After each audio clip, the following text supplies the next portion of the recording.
വിഴിഞ്ഞം രാജ്യാന്തര തുറമുഖത്തിന്റെ തുടർഘട്ട വികസന പ്രവർത്തനങ്ങളുടെ നിർമ്മാണോദ്ഘാടനം നിർവഹിച്ചു മുഖ്യമന്ത്രി പിണറായി വിജയൻ. വിഴിഞ്ഞം പോലുള്ള പദ്ധതികൾ യാഥാർത്ഥ്യമാക്കിയതാണ് ആക്ഷേപിച്ചവർക്കും പരിഹസിച്ചവർക്കും ഉള്ള മറുപടിയെന്ന് മുഖ്യമന്ത്രി. രാജ്യത്തിന്റെ ലോജിസ്റ്റിക് മേഖലയിൽ കേരളം സുപ്രധാന പങ്ക് വഹിക്കുന്നതായി കേന്ദ്ര തുറമുഖ മന്ത്രി സർബാനന്ദ സോനോവാൾ ചൂണ്ടിക്കാണിച്ചു. അതേസമയം തൂത്തുക്കുടിക്ക് കിട്ടിയ പരിഗണന വിഴിഞ്ഞത്തിന് കിട്ടിയില്ലെന്ന് കേന്ദ്രമന്ത്രിയെ വേദിയിലിരുത്തി മന്ത്രി വി ശിവൻകുട്ടി വിമർശിച്ചു.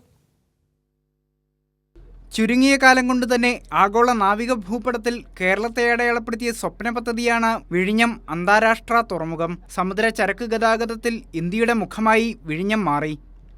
ഇതിന് പിന്നാലെയാണ് രണ്ടാം ഘട്ട വികസന പ്രവർത്തനങ്ങളുടെ ഉദ്ഘാടനം മുഖ്യമന്ത്രി പിണറായി വിജയൻ നിർവഹിച്ചത്. ആ ചടങ്ങിനാണ് നമ്മളിപ്പോൾ സാക്ഷ്യം വഹിക്കുന്നത്.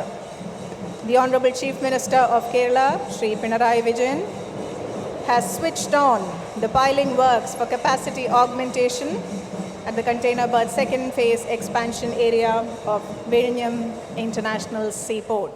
ഒന്നാം ഘട്ടം കഴിഞ്ഞപ്പോൾ തന്നെ വിഴിഞ്ഞം കേരളത്തിന്റെ സാമ്പത്തിക നട്ടെല്ലായി മാറിയെന്ന് മുഖ്യമന്ത്രി പറഞ്ഞു.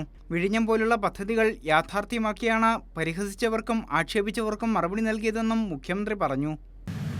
ഇവിടെ നാം കാണേണ്ട കാര്യം, ഒന്നാം ഘട്ടം കഴിഞ്ഞപ്പോൾ തന്നെ വിഴിഞ്ഞം തുറമുഖം കേരളത്തിൻ്റെ ഏറ്റവും പ്രധാനപ്പെട്ട സാമ്പത്തിക നട്ടെല്ലായി മാറിക്കഴിഞ്ഞിട്ടുണ്ട്. നമ്മുടെ നാട് കേട്ടിരുന്ന ഏറ്റവും പ്രധാനപ്പെട്ട ആക്ഷേപം ഇവിടെ പല കാര്യങ്ങളും നടക്കില്ല, ഒന്നും നേരെ ചൊവ്വേ നടക്കില്ല, ഇതൊന്നും കേരളത്തിന് പറ്റിയ കാര്യമല്ല എന്നൊക്കെ പറഞ്ഞുകൊണ്ട് നമ്മളെ ആക്ഷേപിച്ചവരും പരിഹസിച്ചവരുമുണ്ടായിരുന്നു. പക്ഷേ ആ ആക്ഷേപങ്ങൾക്കും പരിഹാസങ്ങൾക്കും നമ്മൾ മറുപടി നൽകിയത് ഇതുപോലുള്ള അനേകം പദ്ധതികൾ യാഥാർത്ഥ്യമാക്കിക്കൊണ്ടാണ്.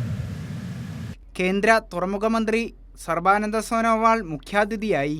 രാജ്യത്തിന്റെ ലോജിസ്റ്റിക്സ് മേഖലയിൽ കേരളം സുപ്രധാന പങ്ക് വഹിക്കുന്നതായി സർബാനന്ദ സോനോവാൾ ചൂണ്ടിക്കാട്ടി. Kerala is a state whose destiny has always been closely intertwined with the sea. From ancient maritime trade routes to modern global shipping lines, Kerala has remained a gateway between India and the world. I am confident that Vizhinjam International Seaport, along with the wider maritime ecosystem being developed in Kerala, will generate employment, boost trade, empower coastal community and strengthen India's position in global supply chain. അതേസമയം കേന്ദ്രമന്ത്രിയെ വേദിയിലിരുത്തിയായിരുന്നു വിദ്യാഭ്യാസ മന്ത്രി V ശിവൻകുട്ടിയുടെ കേന്ദ്രത്തിനെതിരായ വിമർശനം. വിഴിഞ്ഞത്തോടുള്ള കേന്ദ്ര സർക്കാരിൻ്റെ സമീപനം പിതൃത്വം ഏറ്റെടുക്കലല്ല, മറിച്ച് കേരളത്തോടുള്ള അവഗണനയാണ് എന്ന് പറയാതിരിക്കാൻ വയ്യ.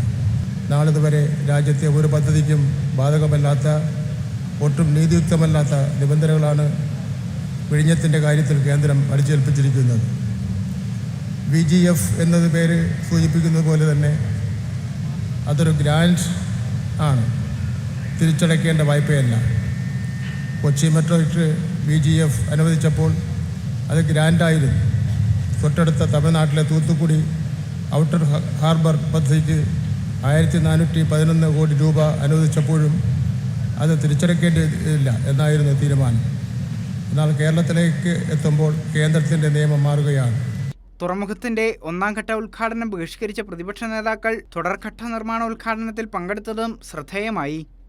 2028 തുറമുഖം എല്ലാ ഘട്ടങ്ങളും പൂർത്തിയാക്കി പൂർണ്ണ സജ്ജമാകും. കൈരളി ന്യൂസ്, തിരുവനന്തപുരം.